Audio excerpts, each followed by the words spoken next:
ప్రైజ్లో దేవుని నామమునకు మహిమ కలుగునుగా.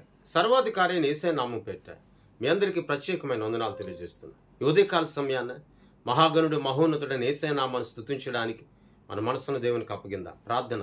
త్రియేక దేవా, నీకు వందనాలయ్యా. ప్రత్యేకముగా నీ వాక్కు ద్వారా దర్శింపబడగలిగే కృపను మాకు దయచే. తోడై ఉండండి, నడిపించమని యేసయ్య నామమును అడుగుచున్నాము తండ్రి. ఆమేన్. దేవుని వాక్యంలోనికి మనం వెళ్దాం. కీర్తన గ్రంథం 54వ కీర్తన 7వ వచనాన్ని చదువుదాం. ఆపదలన్నిటిలో నుండి ఆయన నన్ను విడిపించి ఉన్నాడు. నా శత్రువుల గతిని చూచి నా కన్ను సంతోషించుచున్నది. ఆపదలన్నిటిలో నుండి ఆయన నన్ను విడిపించి ఉన్నాడు.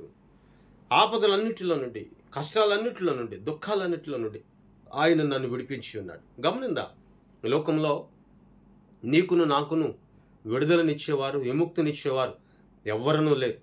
ఇంట్లో ఉన్నవారైనా, కన్నవారైనా, రక్త సంబంధికులైనా, మరెవరైనప్పటికీ ఆపదల నుండి, కష్టాల నుండి మనకు విడుదలనిచ్చేవారు, విముక్తినిచ్చేవారు ఎవరున్నారు లోకంలో?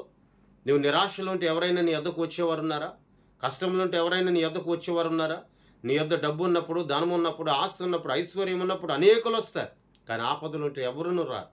కానీ వాక్యం సెలవిస్తుంది, ఆపదలున్నా లేకపోయినా, కష్టమున్నా లేకపోయినా, సంతోషమున్నా లేకపోయినా నా దేవుడు నిత్యము మనతో ఉంటాడు. మనం ఆరాధించుచున్న యేసయ్య నిత్యము మనతో ఉండి వాటన్నిటి నుండి కూడా విడుదల కలుగు చేస్తాడు. అక్కడ మరొక మాట అన్నాడు, వారు నా శత్రువులు ఆ గతిని చూచి నా కన్ను నిత్యము సంతోషిస్తుంది. ఎవరైతే నన్ను అవమానపరిచారో, ఎవరైతే నాకు ఆపద కలిగించారో, ఎవరైతే నాకు ఇబ్బందులు కలుగు చేశారో, ఎవరైతే నాకు దుఃఖాన్ని కలుగు చేశారో వారిని నేను చూచినప్పుడు నా కన్ను బహుగా సంతోషిస్తుంది. ఎందుకంటే వారు నన్ను ఒకప్పుడు అవమానించారు, ఏమీ లేదని.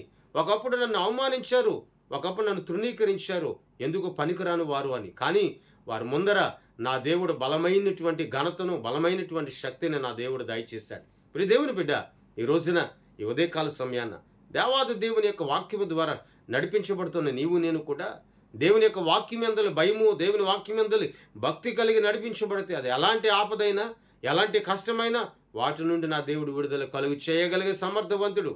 ఆయన నమ్మి ఉన్నాం, మనం ఆయన ఆరాధిస్తూ ఉన్నాం, ఆయన స్తుతిస్తూ ఉన్నాం, ఆయన సేవిస్తూ ఉన్నాం, ఆయన సేవించుచున్న ఈ దినములన్నీ కూడా నమ్మకముగా మన భక్తిని మనం కొనసాగిందా. ఆపదలన్నిటిలో నుండి పలుమార్లు దేవుడు నిన్ను నన్ను విడిపించాడు గనుకనే ఇదిగో ఈ దినమును సంతోషిస్తున్నాం, ఆనందిస్తూ ఉన్నాం. ఈ ఆనందం ఈ రోజే కాదు, నీ జీవితంలో తరతరాల వరకు నిలిచి ఉండాలి. దావీదు జీవితంలో ఎన్నో ఆపదలు వచ్చాయి, శ్రమలు వచ్చాయి, తినుడుకు తిండి లేని పరిస్థితులు, నిద్ర లేనటువంటి పరిస్థితులు, అరణ్యములు అనేక మార్లు తలదాచుకున్నటువంటి పరిస్థితులు వచ్చినప్పటికీ అతడు దేవుని మీద ఆధారపడ్డాడు గనుక దేవుడు ఆపదలన్నింటిలో నుండి కూడా తప్పించాడు. దేవుడు ఆపదలన్నింటిలో నుండి విడుదల చేశాడు.